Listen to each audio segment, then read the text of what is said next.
1장 12절과 13절 두 절만 보겠습니다. 요한계시록 1장 12절과 13절입니다. 한 목소리로 같이 읽겠습니다. 오늘도 저 나에게 말하는 것을 알아보려고 그들에게 일곱 금 촛대를 보았는데 촛대 사이에 인자가 들어가 발에 끌리는 옷을 입고 가슴에 금띠를 띠고. 아멘. 네, 제가 한 번 더 기도하겠습니다. 예수님, 부자한 종에게 말씀을 전하라고 명하셨기에 순종하는 말씀을 들고 섰사오니 성령님이시여 종의 입술을 사용하셔서 친히 하나님께서 말씀해 주시고 그것을 위해서 먼저 종의 입술을 성령의 불로 정결케 하여 주옵소서. 아멘. 감사드렸고 예수 이름으로 기도합니다. 아멘. 아멘.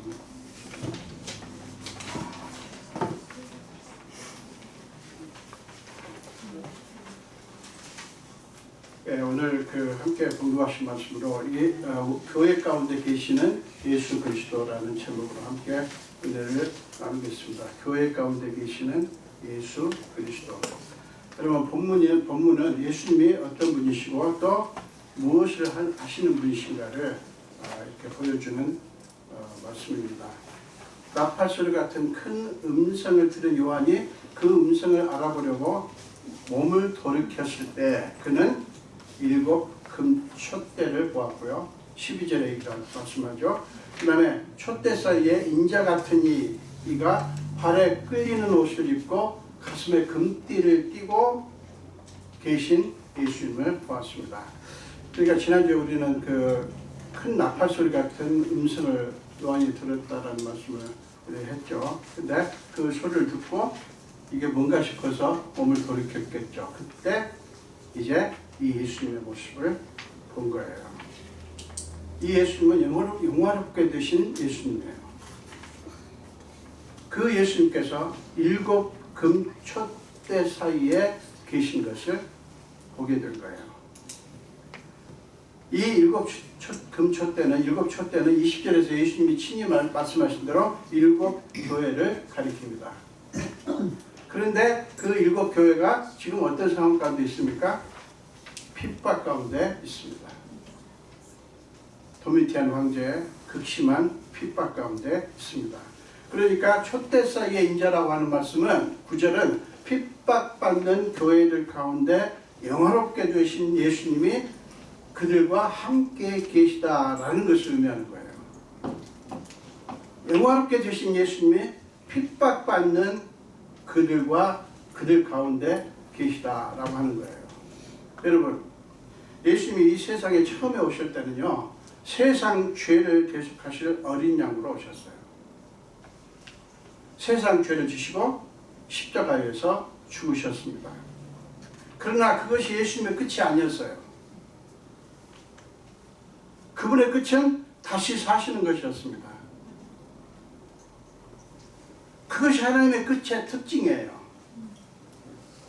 하나님의 끝의 특징이 무엇인지 여러분이 알고 그것을 믿고 우리가 예수를 믿어야 되는 것입니다. 하나님의 끝은 언제나 생명이고 감사고 기쁨이고 긍휼의 여김이고 용서고 사랑이에요. 그 나머지 것은 하나님의 끝이 아니에요. 하나님의 끝이 아니라는 말은 뭐냐면 하나님께서 계획하신 것이 아니라는 뜻이고 하나님께서 마지막에 이루실 것이 아니라는 거예요. 원수를 갚고 대적들을 때려 부수고 이런 거는 하나님의 끝이 아니에요. 물론 오해하지 마세요. 사탄의 세력은 그렇게 멸하실 것입니다. 여러분, 예수님이 다시 사셨다고 하는 것이 그것을 증명하는 거예요. 마귀의 권세는 죽음이지만 예수님의 권세는 생명이에요. 마귀의 목표는 죽음이고 멸망이지만 예수님의 목표는 생명이고 풍성한 삶이에요. 요한복음 10장 10절에 뭐라고 말씀하십니까? 도둑이 오는 것은 도둑질하고 죽이고 멸망시키려는 것뿐이요 내가 온 것은 양으로 생명을 얻게 하고 더 풍성히 얻게 하려는 것이다. 이게 예수님께서 계획하신 일이에요. 마귀는 사람들을 속이고 비난하고 겁을 줘서 자기를 따르게 하지만 예수님은 사람들을 불쌍히 여기시고 용납하시고 자유케 하십니다. 무엇보다도 주님은 마귀의 필살기가 뭡니까? 최고의 무게예요. 그 필살기 죽음의 권세를 깨뜨리시고 부활하시고 승천하셔서 지금도 하나님 보좌 우편에서 뭐하고 계시죠? 우리를 위해서 간구하고 계셔요. 우리는 기도 못할 때가 있어요. 우리는 원하지만 너무 힘들어서 기도조차 못할 때가 있어요. 그러나 하나님 예수님은 보좌 우편에서 우리를 위해서 간구하셔요. 그뿐입니까? 성령께서 우리 안에 계시면서 우리를 위해서 탄식함으로 간구하셔요. 그분이 어떤 분이에요? 반드시 이 땅에 오실 분입니다. 여러분 다시 오실 때 그분은 더 이상 고난의 종이 아니에요. 죽기 위해서 오시는 게 아니라고요. 악의 괴수 사탄을 멸하기 위해서 오시는 거예요. 영광의 주여 심판주로 오시는 거예요. 여러분 7절 다시 보겠습니다. 지난번에 봤던 7절을 다시 보세요. 볼지어다 그가 구름을 타고 오시리라. 각 사람의 눈이 그를 보겠고 그를 찌른 자들도 볼 것이요 땅에 있는 모든 족속이 그로 말미암아 애곡하리니. 여러분 이 말씀은 온 세상의 모든 족속이 모든 나라들이 모든 권세자들이 그분 앞에서 무릎을 꿇고 애곡한다는 말씀이에요. 왜 애곡하죠? 왜 그렇게 울고 합니까? 예수님의 영광 앞에서, 예수님의 심판 앞에서 자기들의 교만과 악행이 다 드러나기 때문이에요. 하나님을 무시하고 까불었던 자기들의 수치가 만천하에 다 드러나기 때문이에요. 여러분 이 세상에서 무엇을 보시고 그리고 이 세상의 문제가 무엇이라고 생각하십니까? 세상에 문제가 많죠. 이것도 문제고 저것도 문제고 이런 문제를 얘기하지만 그리스도인들이 세상을 볼 때 보아야 될 문제가 무엇입니까? 오늘날은요 이 세상이 너무 편안한 시대입니다. 너무 발전되어 있고요. 그렇지만 어느 때보다도 문제가 많은 시대예요. 여러분은 이 세상에서 무엇을 그렇게 보시고 무엇을 문제라고 생각하시고 무엇을 그렇게 사모하는 거예요. 무엇을 추구하시고 무엇을 소중하게 여기시고 무엇을 그리고 누구를 칭송하시는가 하는 거예요. 여러분 하나님을 향해 노골적으로 삿대질하는 것보다 훨씬 더 무서운 것이 뭔지 아세요? 하나님 향해서 하나님이 어디 있어? 하나님 당신 없어? 나는 당신 안 믿어? 라고 삿대질하는 것보다 더 무서운 게 뭔지 아세요? 하나님을 섬긴다고 하면서 하나님 이름을 팔아서 재물을 갈취하고 세상 영광과 권력을 탐하고 심지어는 하나님의 이름을 들먹이며 사람들을 지배하고 억압하는 것입니다. 이게 더 나쁜 거예요. 더 무서운 거예요. 사랑하는 여러분, 다시 오실 예수님은 승리해 주시고요, 영광해 주시고요, 심판하시는 주님이십니다. 그날에 예수님은 하나님을 대적하며 우습게 여기던 자들을 여지없이 멸하실 거예요. 본문은 13절은 그분이 촛대 사이에 계신다고 이렇게 말씀하시는데 그것이 바로 그것을 증명하는 것입니다.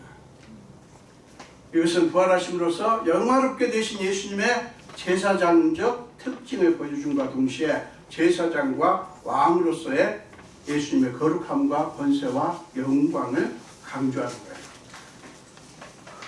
촛대 사이에 계시면서 그 계신 분이 어떤 복장을 하셨어요? 발에 끌리는 옷을 입고 가슴에 금띠를 띠고 이렇게 말씀하시지 않습니까? 그러니까 발에 끌리는 옷 그리고 가슴에 금띠라고 하는 것이 바로 제사장과 왕으로서의 그런 권위를 보여주는 거예요. 사랑하는 여러분, 이런 분이 교회 가운데 계신다고 하는 말씀에 대해서 여러분 어떻게 생각하십니까? 어떤 느낌이 드세요? 이런 분이, 이렇게 영광스러운 분이, 이렇게 우리의 대제사장 되시고 우리를 위해서 역사하실 그분이 교회 가운데 계시다는 말씀에 여러분은 어떤 느낌을 갖습니까? 이 질문에 우리가 제대로 대답하기 위해서는 우리는 먼저 두 가지 질문에 대한 답을 알아야 됩니다. 첫째는 그분의 거룩함과 권세와 영광은 무엇을 위한 것일까 하는 것이고요. 두 번째 질문은 여기서 교회란 무엇을 말하는 것이며 무엇을 위한 것일까라는 질문이에요. 바울의 말씀 속에서 이 두 질문에 대한 답을 찾을 수 있습니다. 에베소서 1장을 보겠습니다. 에베소서 1장 20절부터 23절입니다. 제가 쉬운 성경을 읽을게요. 저는 그리스도를 죽은 자 가운데서 살리시고 하늘에 계신 하나님 우편에 앉게 하셨습니다. 하나님께서는 그리스도를 모든 지배자, 권세자, 왕들, 이 세상과 다음 세상에 있을 그 어느 누구보다도 뛰어나게 하셨습니다. 하나님께서는 만물을 그의 발 아래 두시고 그리스도를 교회의 머리로 삼으셨습니다. 교회는 그리스도의 몸이며 모든 것을 넘치도록 채우시는 분이 계신 곳입니다. 자, 로마서 12장 4절 5절도 보겠습니다. 이것도 쉬운 성경으로 읽겠습니다. 사람에게 몸이 있고 그 몸에는 많은 지체가 있어 그 지체들이 하는 일이 각기 다른 것처럼 우리도 여럿이지만 그리스도 안에서 한 몸을 이루었고 한 사람 한 사람이 서로에 대해 지체로서 연결되어 있습니다. 또 고린도전서 12장 27절 이 말씀도 제가 쉬운 성경으로 읽겠습니다. 여러분들은 그리스도의 몸이며 한 사람 한 사람은 그 몸의 지체입니다. 여러분은 뭐라고요?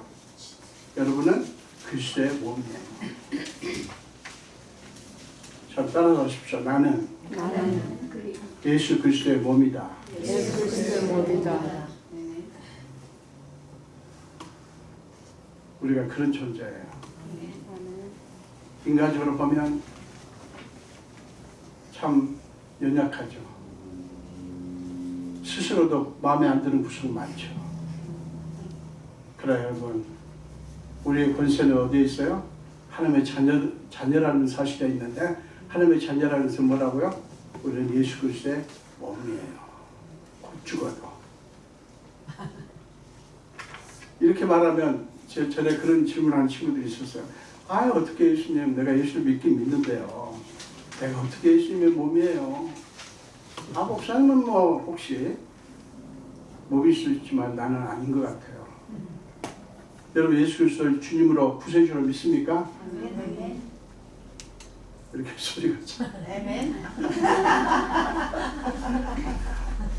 이 질문을 하면 항상 나는 뭘 아닌 것 같으라고 생각하는 분들이 많아요. 그건 겸손도 아니고 뭣도 아니에요. 여러분 예수 그리스도 구세주로 믿으시잖아요. 그러면 하나님의 자녀예요. 우리의 능력으로 우리의 공로로 받은 게 아니에요. 하나님의 은혜를 주신 거예요. 우리는 그리스도의 몸입니다. 그리고 서로는 그리스도의 몸, 그게 뭐예요? 교회예요. 그 교회를 이루는 파트예요. 지체들이라고요. 여러분, 너희는 그리스도의 몸이라는 말씀 속에서 예수를 믿는 우리가 어떤 존재인가를 알 수가 있어요. 우리 모두는 그리스도의 몸, 교회를 이루는 지체들이라고요. 따라서 우리는 예수님을 믿음으로써 교회의 각 부분들이 되어가지고요, 온전한 교회를 이루게 되는 거예요. 간단히 말하면 교회 머리이신 예수 그리스도를 믿는 우리가 뭐예요? 교회예요. 그래서 하나님은 그냥 촛대가 아니라 금촛대를 보여주셨어요. 금촛대. 귀하다는 거예요. 그렇게 금촛대를 보여주심으로써 우리가 그분에게 얼마나 소중한 존재인가를 증명하신 거예요. 그런데 여러분, 예수님이 그렇게 영광스러운 모습으로 우리 가운데 계시다는 것을 우리에게 보게 하시는 까닭이 뭔지 아십니까? 왜 요한을 통해서 이 영광스러운 모습을 우리에게 보게 하시는지 아세요? 알게 하시는지 아세요? 그것은 주님이 다시 오실 때까지 우리가 어떻게 살아야 할 것인가를 보여주는 거예요. 알려주시는 거예요. 여러분, 이 땅에 사는 동안 우리도 다른 사람들과 똑같이 고통 가운데서 살 수밖에 없어요. 그렇지만 그런 가운데서 우리는 우리 가운데 계시는 예수님의 거룩함과 권세와 영광을 바라보며 살아야 될 존재들이에요. 왜요? 거룩하시고 권세가 있으시고 영광스러운 그분이 우리 가운데 계시기 때문에. 우리 때문이 아니에요. 우리 자신 때문이 아니에요.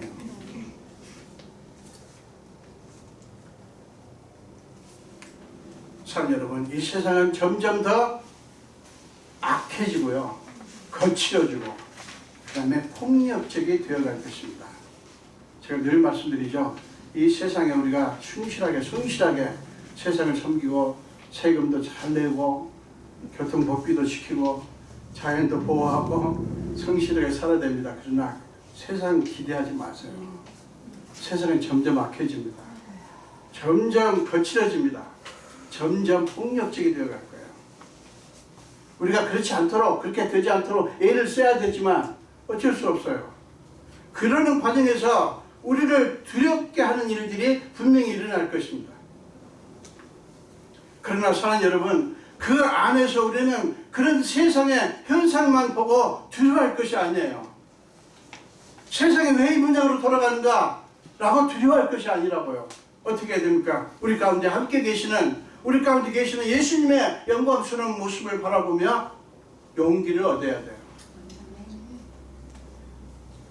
이 세상이 어려울수록 우리가 눈을 들어 하나님을 바라봐야 되지 않겠습니까? 우리 소망에 그거 외에 뭐가 더 있어요? 사랑 여러분, 그것은 세상의 모습에 눌리지 말라는 말이고요, 고개를 들어 하나님의 영광을 주목하라는 것을 의미합니다. 세상 가운데 있지만 세상의 지배 논리에 우리 삶을 맡기는 것이 아니라, 이 말이 뭡니까? 세상 가운데 우리가 발을 디디고 살지만 세상에서 주장하는 것에 우리가 불복할 것이 아니라 우리의 대제사장이요 만왕의 왕이신 예수님의 다스리심 안에 우리의 삶을, 우리의 존재를 맡겨야 하는 거예요. 사랑하는 여러분, 오늘날 우리는 온갖 거짓 신들이 판을 치는 세상 가운데 있습니다. 온갖 거짓말들이 난무하는 가운데 참된 것보다 거짓된 것, 그것을 듣기 좋아하고 그 거짓말, 거짓된 것들에 너무 쉽게 넘어가는 사람들이 얼마나 많은지 몰라요. 우리의 성품이 그래요. 우리 죄성이 그래요. 우리 안에 그런 죄성이 있어요. 참된 것보다 거짓된 것이 솔깃해요. 자꾸 듣고 싶어 해요. 그리고 쉽게 넘어가는 일들이 너무 많아요.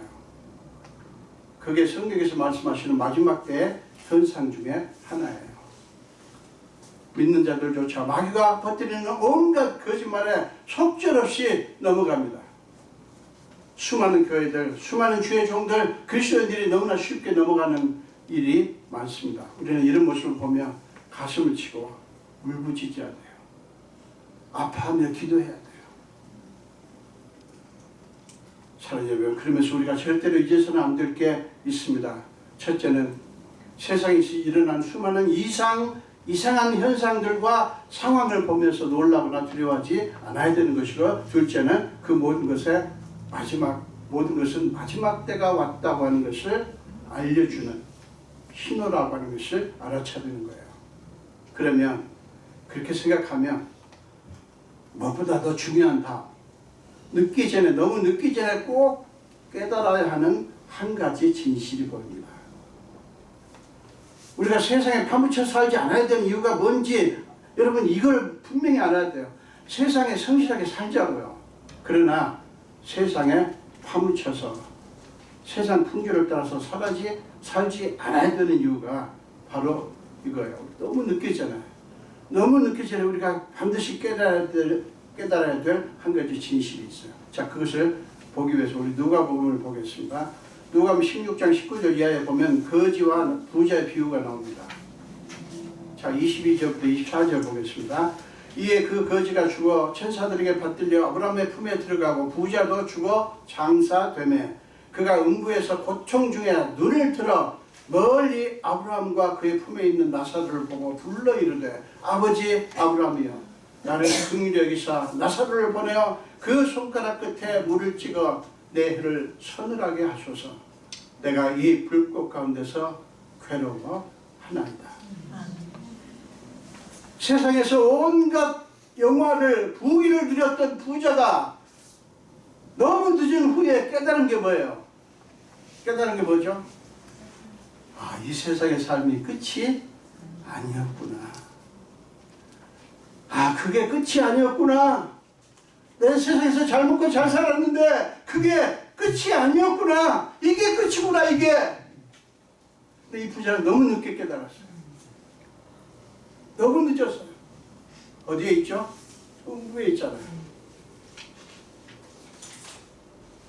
여러분, 우리 크리스천들이 이거를 놓치지 않아야 돼. 이 세상이 끝이 아니구나. 아무리 잘 먹고 잘 살아도 끝이 아니고 아무리 비참하게 불쌍하게 살아도 끝이 아니구나.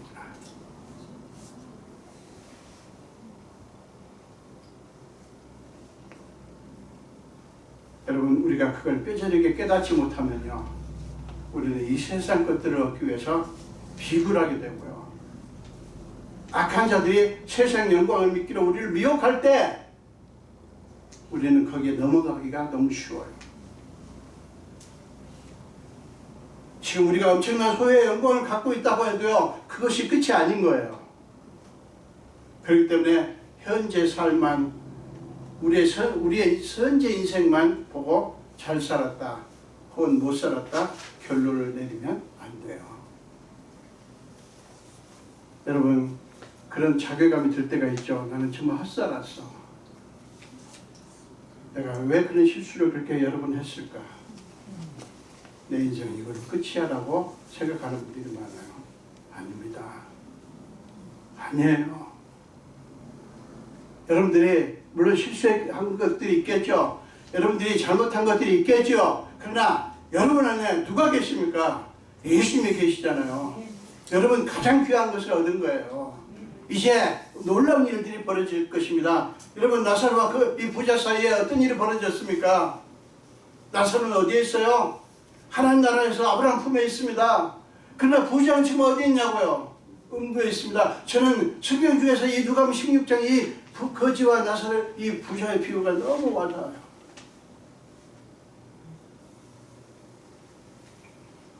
이 세상이 끝나는 날은 반드시 올 것이고요. 그때는 거지 나사로와 부자의 위상이 뒤집히듯이 완전히 뒤집히잖아요. 우리의 삶의 위상도 뒤집히게 될 것입니다.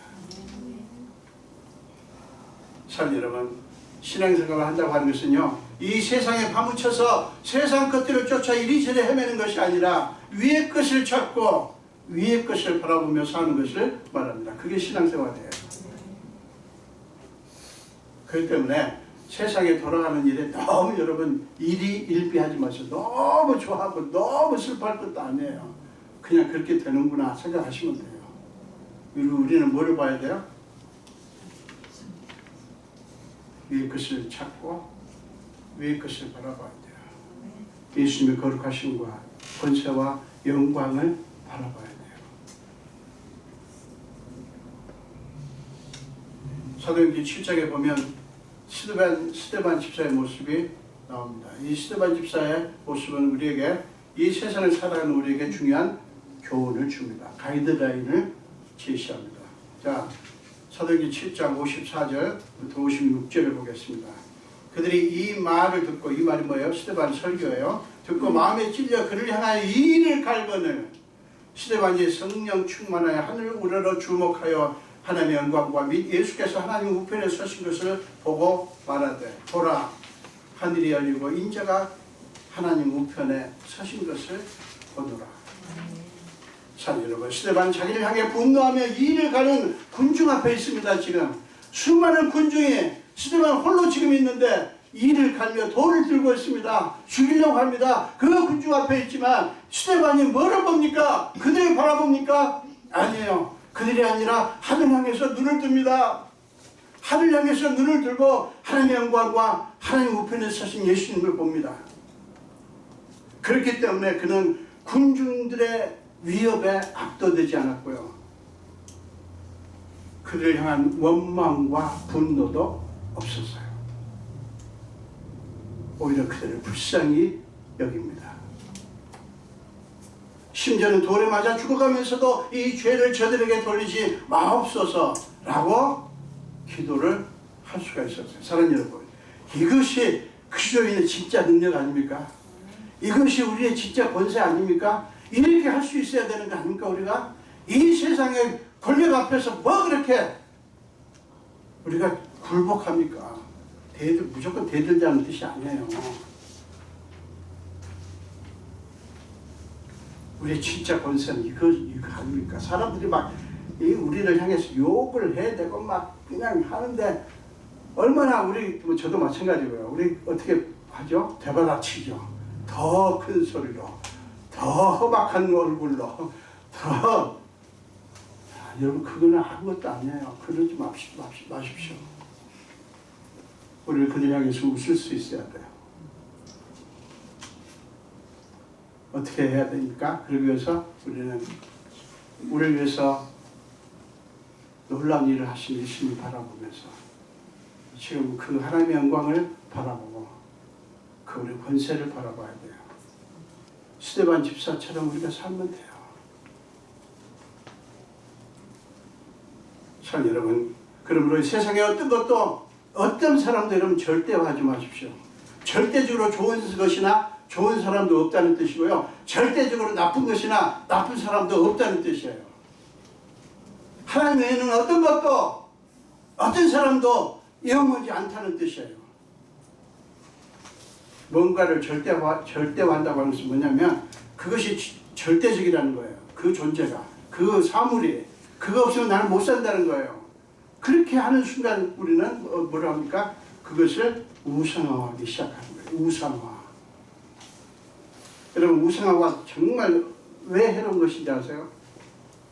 우리가 우상화를 하면 뭔가를 뭔가 혹은 누군가를 우상화하면 우리는 그 사람의 노예가 돼요. 우리도 모르게. 그리고 결국 어떻게 되냐면 올바른 판단과 결정을 할 수 없게 돼요. 자 여러분, 우리 가운데 계시는 우리의 대제사장이시오 왕이신 예수님만을 주목하시기 바랍니다. 스데반처럼 하나님의 영광과 하나님 우편에 서신 예수님을 바라보아야 그때 우리는 하나님의 능력을 얻습니다.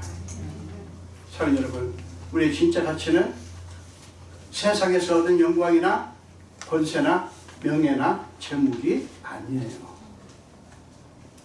우리 가운데 계시는 예수 그리스도의 영광을 우리의 매일매일의 삶을 통해서 나타나게 하는 것, 그것이 우리 진짜 가치예요.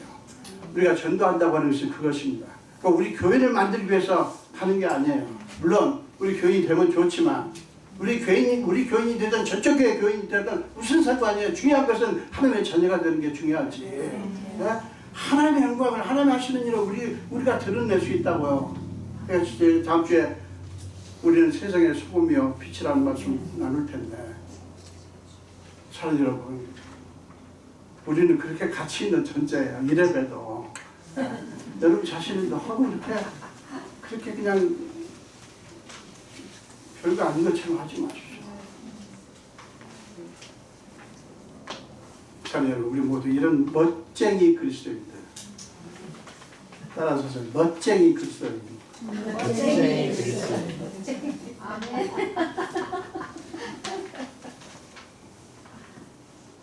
되기 싫으세요? 우리 모두 이런 멋쟁이 그리스도인들이 다 되시기를 주님의 이름으로 축원합니다. 기도하겠습니다. 예수님 감사합니다. 오늘도 생명 주시고 저희 집으로 불러주시고 함께 말씀을 나누게 하신 주님, 오늘 우리는 그 핍박받고 정말 소망을 잃고 고통받는 그리스도인들 가운데 계시는 발에 끌리는 옷을 입으시고 금띠를 띠신 예수님의 모습을 생각해 보았습니다.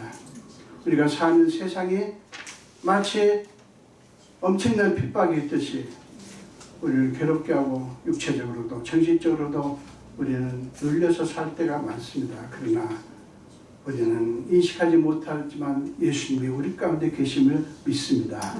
우리의 삶 가운데 계심을 믿습니다. 이 세상 가운데 계셔서 우리를 붙들고 계심을 믿습니다. 그 믿음으로 이 세상을 살게 하시고 스데반처럼 하늘을 바라보며 이 세상에 우리를 향해서 온갖 모욕을 하고 무시하고 억압하고 박해한다 할지라도 하나님의 영광을 바라보며 그를 향해서 웃을 수 있는 능력을 허락해 주옵소서. 그래서 우리가 세상을 넉넉하게 이기고 세상을 하나님의 영광을 나타나게 하는 믿음의 사람들이 다 되게 하여 주옵소서. 감사드렸고 예수 이름으로 기도합니다.